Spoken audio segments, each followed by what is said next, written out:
Rev it up and welcome to Cars Yeah, show number 2315. Today we're going to be talking about a marque that really started it all for me, my passion for cars, MG. Be prepared to be inspired.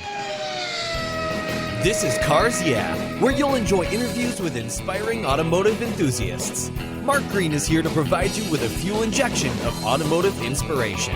So get in, sit down, buckle up, and get ready for a wild ride here on Cars Yeah.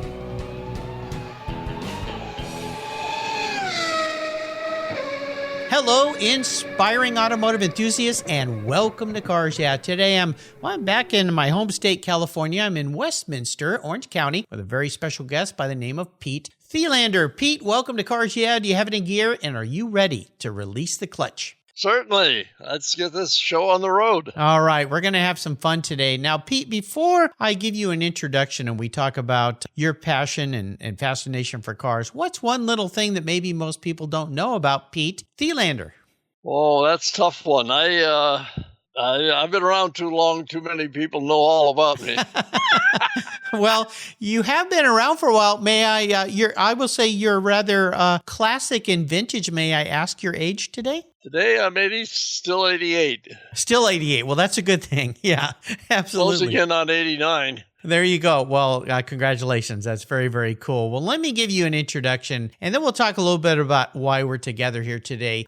Pete Thelander, he and his wife Fran are MG enthusiasts, and Pete bought his first MG while serving in the Army in Germany. It was a 1954 MG TF. It's a vehicle he and Fran still own today, and they've restored or in the process of restoring it. He and Fran have been together for over 65 years, and they would attend stock car races inside Soldier Field in Chicago way back in the 50s when they were in high school and dating. I guess that relationship has lasted quite a long time.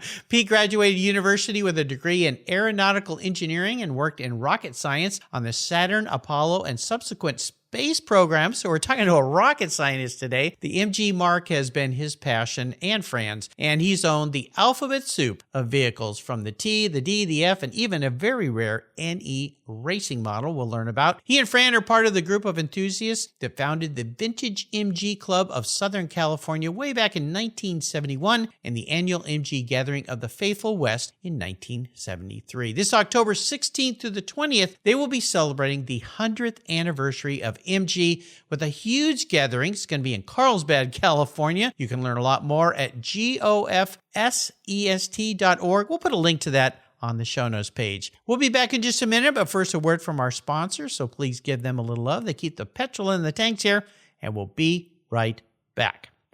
Years ago, when it was time to renew my collector car insurance policy, my carrier's rates went up. Way up, but my usage was the same and I never made a claim. I didn't even have a ticket. So what's with that? So I turned to American Collectors Insurance. Has your collector car insurance recently raised your rates for no good reason? Tired of paying an annual membership fee? Then it's time to look around and call American Collectors Insurance. I shopped around, I asked friends for recommendations, and found a winner that I can trust. And boy, I'm glad I did. I saved hundreds of dollars every year and slept better at night knowing my baby was properly insured. American Collectors Insurance have been protecting vehicles since 1976. They provided me with an agreed value insurance policy backed by their history of taking great care of their clients. What could be better than that? So give them a call and ask for a quote today. 866-ACI-YEAH. That's 866-224-9324. And protect the ones you love like I did with American Collectors Insurance. Classic car insurance designed by collectors for collectors. For several years now, you've heard me talk about Linkage Magazine. I've been a subscriber since the start. Their talented and creative team brings you a spectacular publication and website that shares the automotive passion from a worldwide perspective. Linkage is about driving, restoring, collecting, and first-hand experience at collector car auctions and more. They bring you real-world values plus rational, experienced opinions on the current markets. They cover the automotive world and the people who share our passions. And Linkage Magazine has grown, mailing you 6 issues annually. Join me on this journey with Linkage. They're geared for the automotive life. You can subscribe at linkagemag.com. So we are back, Pete. I want to talk first about your involvement with the MG Club. You had this incredible career making sure that the astronauts got out into space and to the moon and back. I mean, it's fascinating. We could probably do an entire show about that, but it is Cars Yeah versus Space Yeah. So I want to talk about how you got involved with MGs and go way back when you were serving in the Army. And thank you for your service, by the way. And you bought that first MG. So let's walk through your history a little bit with MG, why you love the marque so much, and why you continue to love it today. Well, as far as my parents were concerned, that was a visit to Germany, which was something which, our family would not normally have been doing. So I insisted, sort of pressured them into letting me get a car so I could drive around over there. And did it then, duly bought the TF, drove it around for my tour of duty over there. And at that time, the Army was shipping home cars for enlisted men as well as officers. So I got it shipped back to New York and drove it home. Wow. That's pretty, this is pretty cool because when you think about the history of sports cars in the United States, the MG is the car. We heard this all the time. Oh, certainly. Yeah, for you soldiers that would come back and they were gracious enough to bring the cars back with you. So you brought that car back with you. And what I found fascinating is you still have that car today, right? Same one. Wow. And you're restoring it, is that correct? Correct. Very cool. Very cool. So over these years, though, you've had a lot of MGs. And I wondered if you would kind of walk us through the different cars that you have. And then we're going to talk a little bit about the MG Club that you and your friends put together. Well, I went through a phase of sort of buying and fixing them up, get running and selling them on. So I went through a number of cars, but keepers is boiled down to the TF. I got a TC. I thought I was going to fix up and sell and move on, but I got it going and I kind of liked it. So I still have that one. Oh my gosh. I've had that one for 30 years too. Wow. And then, I had the series of the carpool I had when the kids were in high school. Consisted of the MGA Coupe, an MGB GT, and an MG CGT. Oh, wow. That was the kids' carpool. What? You took your kids to school in those little cars, huh? Yeah. Wow. They went through high school with those. Oh, my gosh. Now, have you always lived in California? I did have a 2-year tour of duty with the rocket science business at Huntsville, Alabama, as a representative to NASA down there for Douglas Aircraft. Oh, wow. So, which became McDonnell Douglas. Of course, yeah. And of course, they were big in Southern California too, like most of the aerospace industry and the airplane industry. Yeah. Huge company. And one of the cars that you have today, I believe, is a car that I'm not very familiar with, a 34 MG NE. Do I have that right? That is correct. Yeah, and tell me about this. Well, it was one of only 7 made for one race. MG had some very successful racing cars there in the 30s, 32, 3, 4, 5. And but the organizers of one particular race, that's the tourist trophy race in Ireland, says, hey, we want, it says tourist trophy. We want touring cars, not race cars.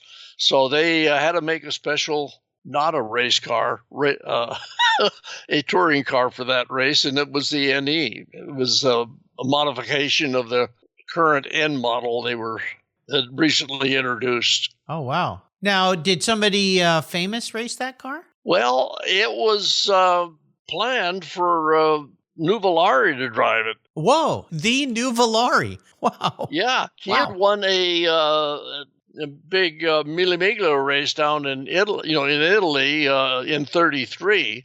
And, well, I'm sorry, he had won, he had done that, but he also had won the 1933 Tourist Trophy with an MG K3. Oh, okay. Which was the racing model, which was not eligible for 34. So they had he wanted to drive another MG again in 34, but so the car was prepared for him, including, that was the red paint part of it, and rather than British Racing Green. But there was a sponsorship conflict between oil companies. I mean, MG was contracted to one oil company, and he was under contract to another, and weren't able to resolve that. And as a result, the backup driver drove it. Oh, wow. Well, fantastic. So you and Fran are still cruising around in that same car? Oh, well, that's not exactly a car we cruise around in. Our cruiser MG for this time is the TC. And we've driven that car many, many, many, many miles. Yeah.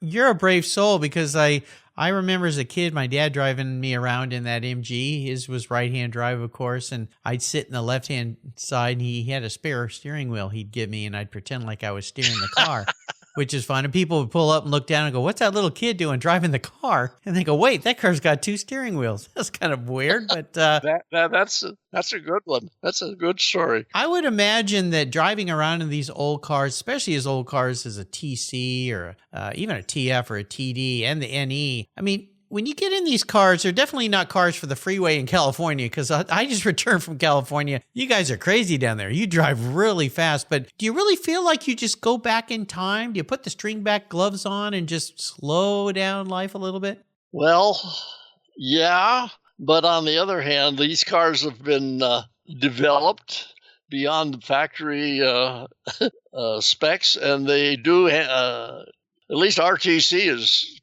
reasonably comfortable on the freeway. I keep out of the slower traffic, of course, but we have no fear of distance. We've driven to that car to Canada or the Pacific Northwest probably 5 times. Oh my gosh. Wow. You guys are enthusiasts. That's tremendous. Yeah. That's pretty cool. Well, let's talk about, you guys created the Vintage MG Club of Southern California way back in 71. So was it a group of you that got together and said, we got to form a club so we can hang out? Yeah, well, there was a group of us MGers all over the LA area that thought we should follow the example of Dick Knudsen and Frank Churchill in the New England area. They formed the New England MG Car Club. And so we said, we can do that out here. And we got together, had a meeting, and decided this area is too big. We need 3 clubs. We had the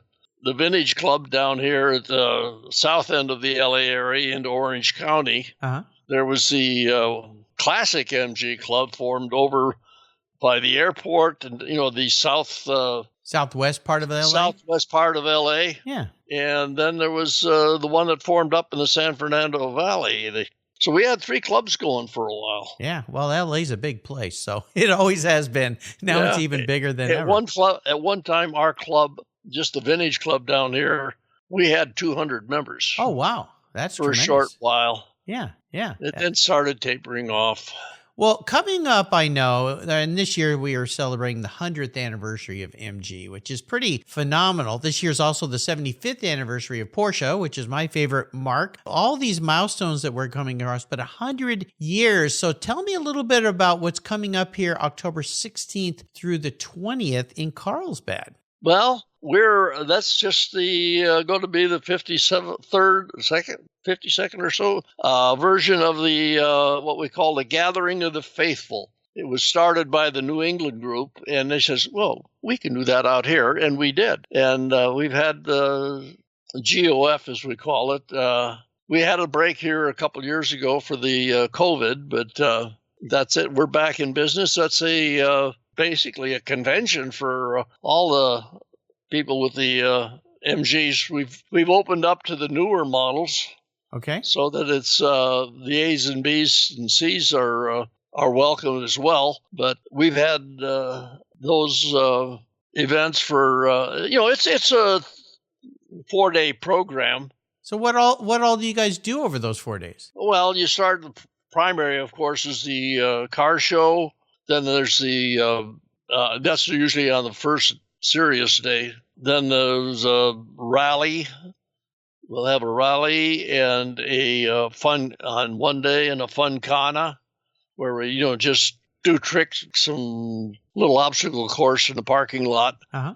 And then there's a dinner and awards, and so it's a nice program. We'll be down there in Carlsbad, and we'll have a tour goes out to. We'll be touring into the Birch family vineyard in it's a little inland. There's it's a fair the wine country isn't all up in the Bay Area. There's wine country down here, and heck, they've taken up a lot of the area north of Santa Barbara too. Yeah, well, Temecula has quite a bit out east of Carlsbad. There has quite a bit, and I know that you guys are going to be there at the Holiday Inn in Carlsbad on Palomar Airport Road. Yeah. Checking out your website here, and thank you. Yeah, I'll make sure I put a link to that. Now, my question to you is, if for those of us who don't have an MG, can we come to the car show and enjoy the show? The You're cars? welcome to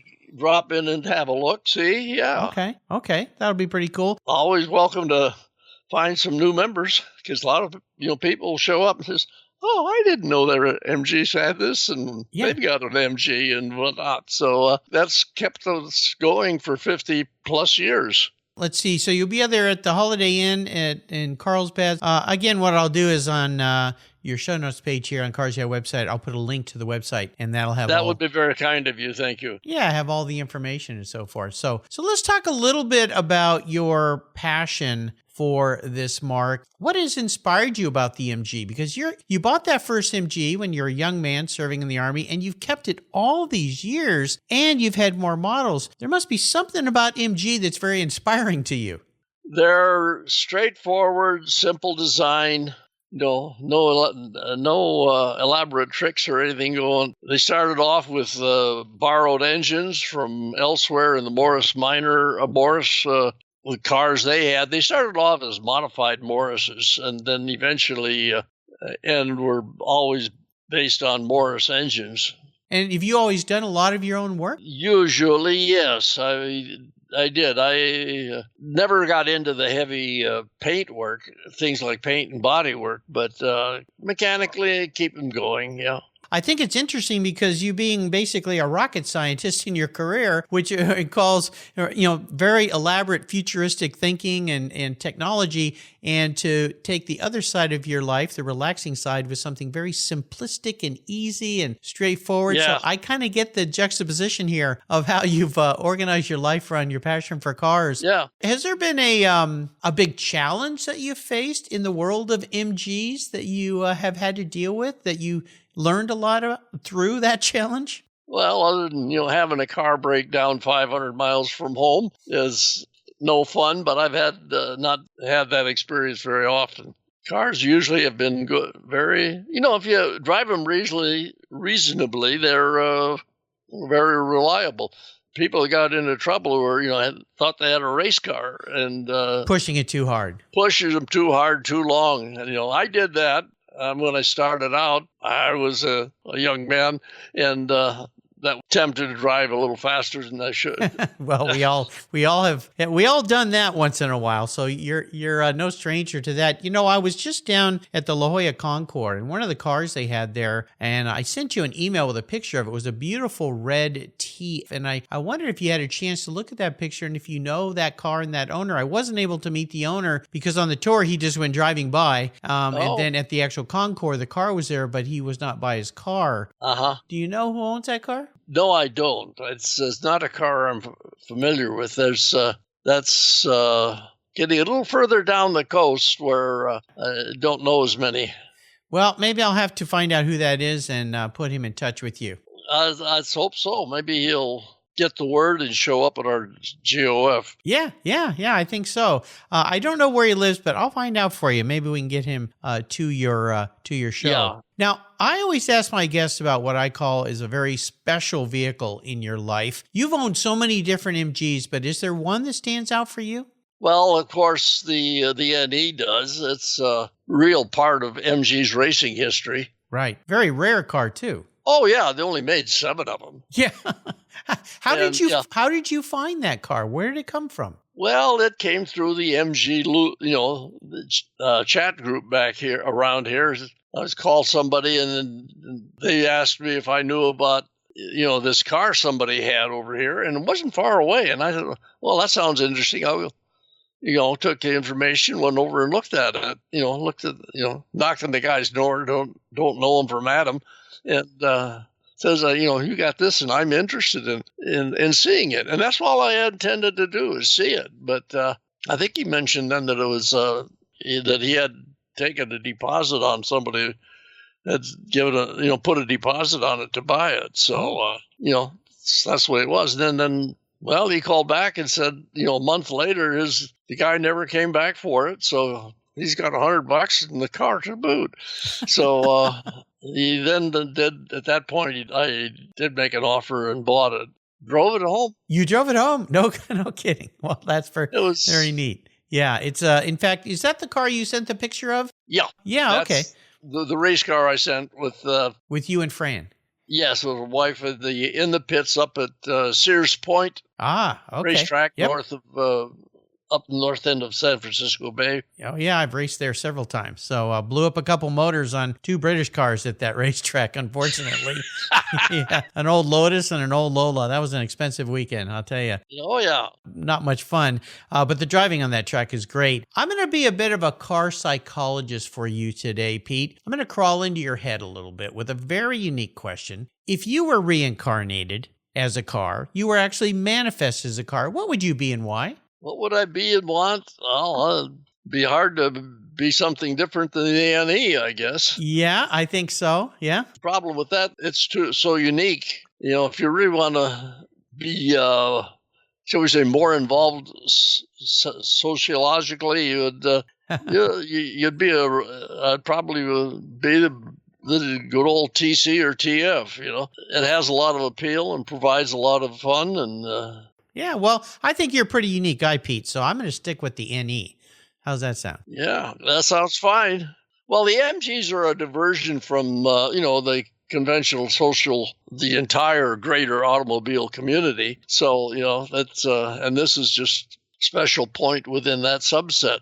Yeah, we get a lot more detailed. I'll tell you, I got to spend about 18 days in India for my first trip to India over Christmas and New Year's this past year. And I'm being driven around Mumbai because you don't want to drive in Mumbai. It's the most insane experience on the road you'll ever experience. And there's a bunch of MGs over there. Now, they're new cars, which I understand a Chinese company bought the MG marque, and they're still making MGs. So I was quite surprised going, well, wait a minute. That's an MG? Quite interesting. Yeah.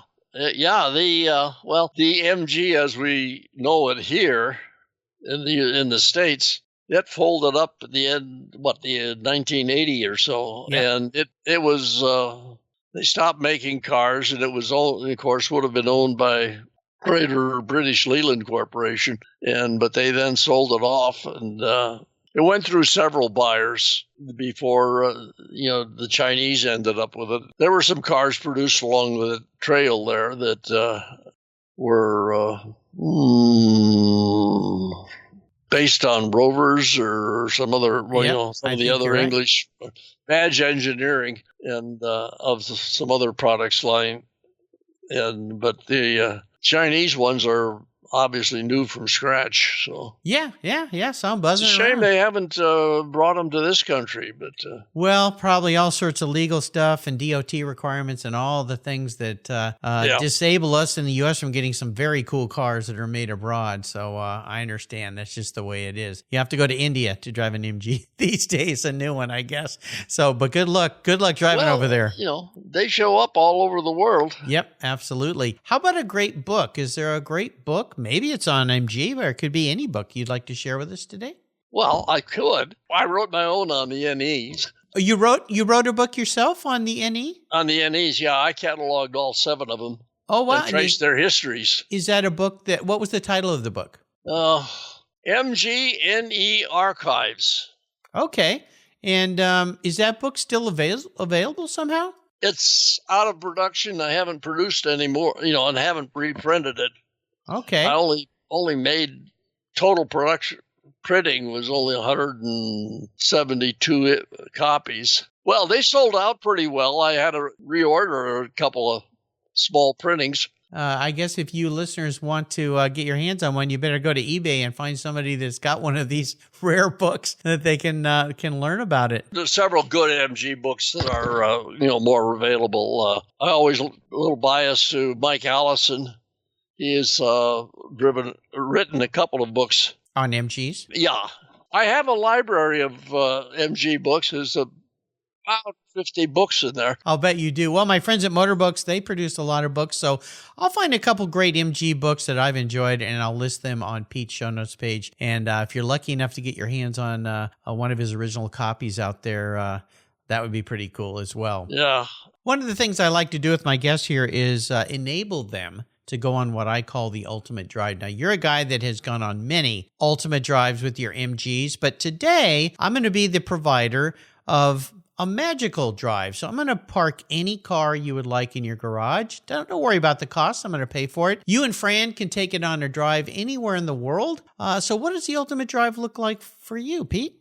Well, I would probably maybe a tour of Europe. Okay. And what kind of car would you be in? I'd still love to drive the MG, but I realize that that's probably not the most practical car for the trip like that. But, maybe not. Maybe. Well, here's what we can do. I'll provide you with a guy with a trailer who pulls the MG behind you, and when you want to stop and drive the MG on some special road, you can do that. But if I could put you in any car in the world, is there some kind of a fantasy car you'd love to be cruising around in?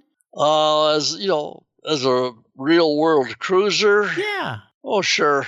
What would it be? Well, I've got a Subaru Outback right now, which is very good. That's too big for a lot of, some things, but I have to chuckle. I'm not terribly into terribly exotic cars. Well, you're going to be a cheap date then, because most people would say, well, give me a Rolls Royce or a big Mercedes or, some kind of a exotic sports car. But a Subaru, I can handle that. I had a Mercedes, a C320, the C320 station wagon for a number of years. Nice. About 10 or 11 years. Well, this event coming up is pretty cool. And again, it's the gofwest.org is the website you can go to learn more about this event. It's the 100th anniversary of the MG. It's going to be in Carlsbad, California, October 16th through the 20th. And even if you don't have an MG, you can go and look at the cars and talk to the owners and maybe get some information on how to buy your own MG and get involved with the club. Before I let you go today, Pete, could you share maybe some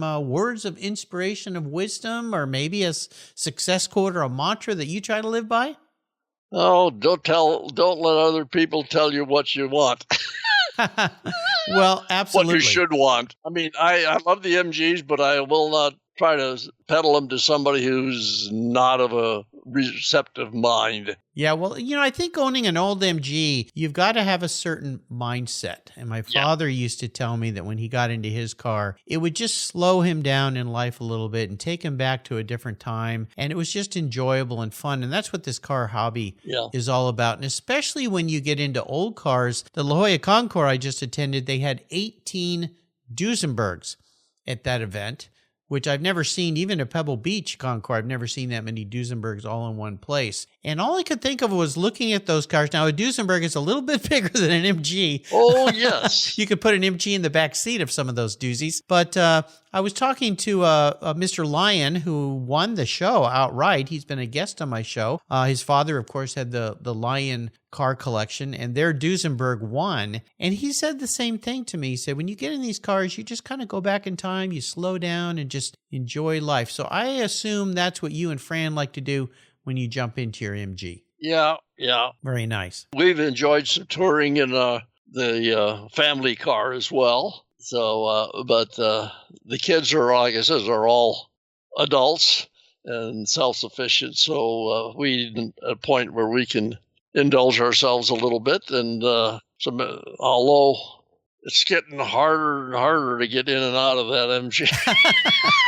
I At understand. 88, neither of us are as limber as we used to be. So, Well, I just, my hat's off to you and Fran that you're still out there doing it and enjoying life in your old car. That's a really tremendous thing. So I really appreciate you spending some time and letting us know about the club and the Mark and what's coming up. And I want to do a quick shout out. Thank you to Mark Wilcox. He introduced me to Pete today. So Mark, thank you for connecting us. For sure. Before I let you go today, is there anything else you want to share about the MG Mark and your passion for these cars? well, I hear from a lot of people that, they've come to the MG after being through everything else, like a Triumph, a Healy, a Jag, Porsches, and they come back. They like the MGs. They like the people. Yeah, the simplicity of it all. I think that's great. Hey, Pete, I really appreciate you taking some time out of your day to spend with me and share the Mark with me. I hope that I can get down to Carlsbad for your event this fall and get to come up and meet you and see all the other members. Until you and I talk again, my friend, I'll see you, hopefully, driving down the road in an old MG. Well, thank you, and farewell. Hope to do see you. Absolutely. It'll be fun. Okay, thank you. If you're listening to this program, there's a pretty good chance you believe what I believe, that the collector vehicles we love are more than just a means of getting from one place to the other. They're a part of our culture, our identity, and as a people, they bring us together at vintage races, classic car auctions, and 1,000-mile rallies. That's why I support the RPM Foundation, which exists to ensure that the critical skills necessary to preserve and restore these important vehicles aren't lost to time. RPM stands for Restoration, Preservation, and Mentorship, and their goal is to inspire the next generation of vehicle restoration professionals through its outreach programs. And they include Shop Hop, Off to the Races, the RPM Future Class, and many others. These programs engage talented young people across the country and connect them with mentors and a variety of opportunities in the industry. For more information on how the RPM Foundation is driving the future of collector vehicles skilled trade, visit rpm.foundation today. Thank you so much for joining us on today's ride here at Cars Yeah. Drive on over to carsyeah.com to find show notes and inspiring automotive fun. Download your free copy of Filler Up, a fun book filled with gorgeous photographs of fuel filler fun, including quotes from more inspiring automotive enthusiasts. Download your copy today, and we'll see you next time on Cars Yeah.